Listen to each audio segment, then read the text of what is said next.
Benarkah kita hidup dalam simulasi? Ayo kita pecahkan.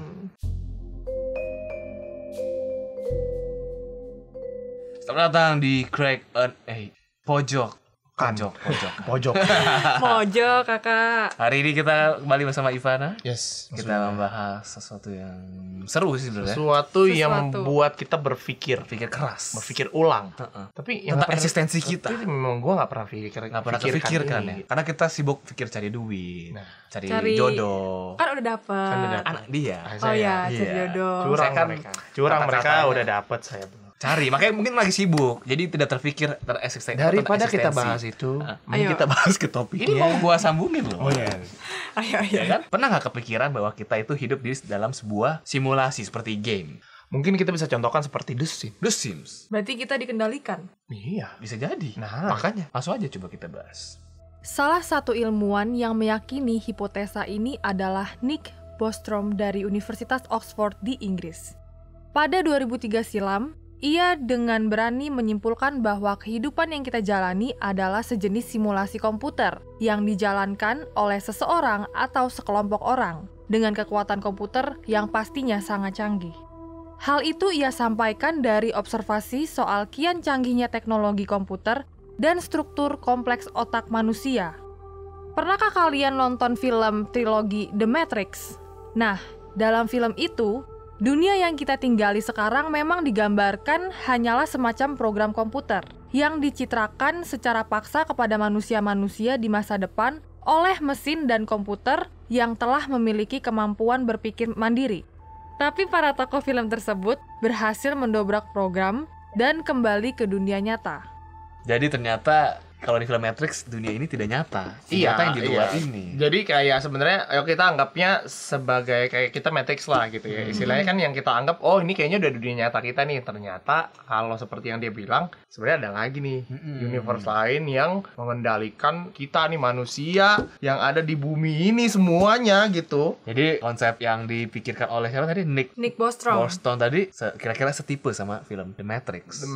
Dan dia baru ininya tadi tahun 2003 dia bilang. Filmnya duluan apa?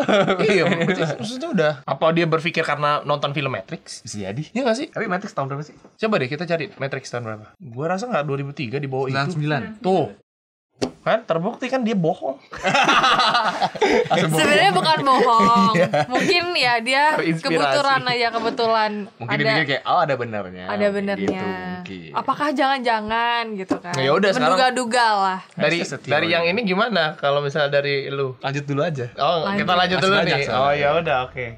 Majalah The New Yorker bahkan mengabarkan bahwa saat ini ada 2 miliuner yang sedang mengucurkan dana untuk para ilmuwan guna menemukan cara membebaskan manusia dari kenyataan virtual tersebut. Dalam perkembangan teknologi komputer, memang manusia telah melangkah jauh dalam 40 tahun belakangan. Alasan yang juga mendorong para ilmuwan menimbang secara serius kemungkinan bahwa kita hidup di kenyataan virtual adalah alam semesta itu sendiri. Semakin maju pengetahuan ilmuwan, kian paham bahwa alam semesta dibangun dengan ukuran yang sangat presisi dan bergerak konstan secara matematis. Dasarnya mereka mikir kayak dunia ini tuh sudah terdesain begitu rupa gitu. Iya. Semuanya sistematis, semuanya ada matematikanya dan mungkin ada yang desain nih kayak gini gitu loh. Gitu. Ini mungkin orang-orang yang tidak percaya Tuhan. Ya. Ya kan. Ya pasti. Kalau kan kayak sih di kontrol. Kayak dia tuh mencari gitu. dia tuh masih bingung gitu ya. Kenapa ini tuh ada gitu. Kenapa tapi nggak mau percaya Tuhan. Iya, gitu. Istilahnya pasti kan mencari logika yang make sense. Iya. Gue juga bingung sih, maksudnya sampai pada saat ini baca pun kayak masih banyak pertanyaan dong yang udah pasti kan di otak kita kan. Karena kalau dilogikain dia mikirnya kayak sama aja kayak kita bikin komputer artificial gitu, ya kan? Iya benar. Dunia sendiri kayak game gitu kan. Tapi kayak karakter kan misalnya lu main FIFA dah. Iya. Kan player lainnya kan komputer gitu kan yang jalan sendiri. Tapi bukannya FIFA bisa online? Ya kan, tapi kalau lu main sendiri lawannya kan komputer. Iya benar. Bener kan? Itu gerak-gerak sendiri dong. Olahraga sendiri dong. Gak salah dong. Gak salah, bisa online. Anda tidak mungkin salah. Kita yang selalu wanita salah. selalu benar. Nah itu tadi. Tapi menurut gue sih semuanya itu tergantung sudut pandang kita. Kita mau lihatnya dari mana. Kalau misalnya kita lihat dari sudut pandang keagamaan, mungkin ini agak-agak ya Gak mungkin. Nah, kalau itu keagamaan. Kalau misalnya sudut pandang filsafat misalnya. Biasanya kan ini kan yang seperti ini kan orang-orang filsafat kan. Ya, filsuf tuh banyak jenis kan. Ada filsafat tuh yang banyak macam lah. Seluruh unsur-unsur di dunia juga ternyata dibangun dengan anasir renik subatomik yang seragam. Sangat mirip seperti blok-blok piksel membangun dunia di game komputer atau film yang berbasis komputer. Hal-hal yang sempat dikira ilmuwan sebagai tak terbatas, seperti energi, ruang, dan waktu, ternyata kemudian terbukti sebaliknya. Dengan program yang baku dan material yang terbatas, kemungkinan bahwa dunia sebenarnya disimulasikan jadi lebih besar. Salah satu keberatan mendasar para ilmuwan penentang adalah soal siapa yang menjalankan program simulasi tersebut dan di manakah program tersebut dijalankan. Kata Max Tegmark, yaitu profesor fisika dari Massachusetts Institute of Technology di Amerika Serikat. Jadi katanya dunia kita terdiri dari kayak subatomik gitu. Iya. Emang kan kalau dalam sainsnya tuh kita tuh terbangun dari atom semua. Molekul.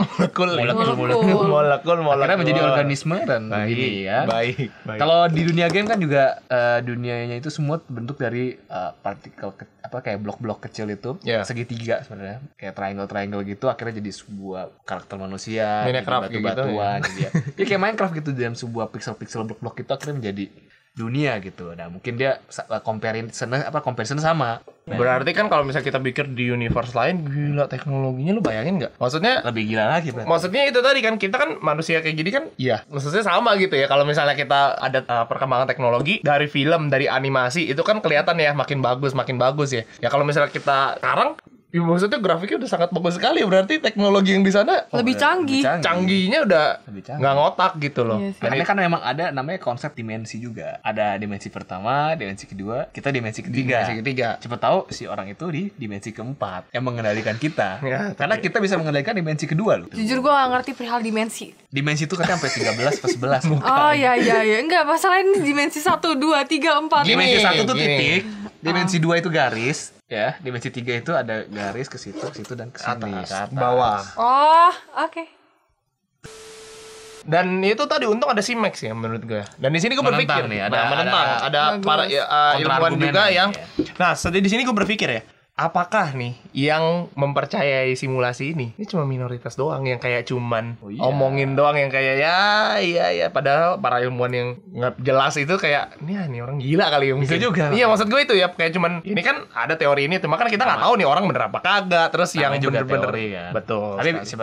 siapa tahu banyak juga yang percaya juga nggak tahu, kayak flat earth kan awalnya juga cuma teori, lama-lama banyak yang percaya. Cuman itu didukung dengan beberapa fakta-fakta yang bisa diargumenkan gitu. Tapi sampai sekarang pun ini nggak ada fakta-fakta yang bisa diargumenin loh. Maksudnya Ini kayak argumennya. contohnya misalnya kayak apa yang kita lakukan kok bisa begini. Enggak, itu Kita kalau dia juga tadi argumennya si molekul tadi, comparison Iya, itu. tapi itu bukan sesuatu realitanya. Sudah. Nah, jadi gitu. Nah, kita ngerti selain di nggak, luar Pak? deh kalau begini deh. Ngerti nggak, Pak? Selain di luar kalau begini. Maaf Pak, ini bukan debat.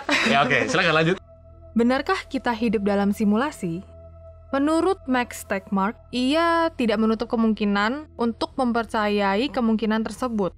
Jika ilmuwan masa kini bisa menciptakan simulasi komputer yang serupa yang menghasilkan kesadaran, maka potensi bahwa kita hidup dalam simulasi itu akan semakin besar. Nah, sejauh ini, ahli komputer telah berhasil menciptakan program yang bisa mengalahkan manusia dalam kasus-kasus atau persoalan tertentu. Nah, meski begitu, belum ada program yang benar-benar berhasil disimulasikan mendekati pikiran dan perasaan manusia. Ya, memang. Betul kan? Kalau sejauh ini yang kita baru bisa bikin simulasi komputer yang bisa ngalahin manusia untuk bisa main catur gitu-gitu. Iya. Bukan yang untuk ya perasaan dan Makanya kan akal budi gitu. iya, AI juga nggak ada Iya. kan. AI ada tapi belum sampai situ. Belum bisa Belum bisa sampai untuk perasaan. Belum sampai kayak si itu yang di film Her. Oh, gue nggak nonton tuh. Nah, tapi gue juga sempat nonton juga. Ada yang terupdate sih ya. Jadi ada orang yang bikin AI gitu, simulasi ini dibikin kayak anak kecil gitu, pakai muka anaknya. AI ini jadi bentuknya anak kecil, bisa ditakutin, bisa diprogram untuk kayak takut. Misalnya lihat laba-laba, takut gitu, nangis anak kecil ini. Lihat apa gitu bisa senang gitu. Jadi ya nggak tahu sih apakah nanti perasaan bisa senatural manusia, cuman saat ini lagi kayak Iya. bikin juga sih. Dan mungkin untuk pembuktiannya itu tadi ya bisa nggak gitu bikin yang makanya. sesuai dengan yang kayak gini. Ya, Untuk kalau- saat ini ilmuwan yang pintar-pintar ini yang Si Max saat tadi ini kan ya. bilang kalau misalnya mau dibuktikan ya bikin coba dulu. coba bikin mungkin nggak kayak gitu. Kalau nggak ya nggak mungkin sih menurut gue juga. Tapi gue bilang kalau misalnya udah bisa AI-nya sepintar itu yang bisa tadi dibilang apa yang gue bilang yang bisa Pakai lihat laba-laba perasaan. pakai perasaan, Iya. lama-lama ya mungkin nggak untuk kemungkinan kita bisa bikin simulasi yang serupa sih di masa depan. Itu dia. Sebenarnya kalau di masa depan oke lah, lu masih ada Makanya waktu. sebenarnya kalau menurut teori ini kan dia bilang di masa depan jauh banget orang udah bisa bikin simulasi, kita lah simulasinya gitu. Kalau teorinya si siapa? Nggak mungkin. Iya paham. Kalau masa paham, depan paham. gue gak bisa ngomong nggak mungkin kalau masa depan Iya, karena kita nggak kayak tahu. Doraemon. Bisa aja kiamat gitu kan juga nggak tahu kan. Nah itu. Makanya. Lu percaya berarti? Enggak.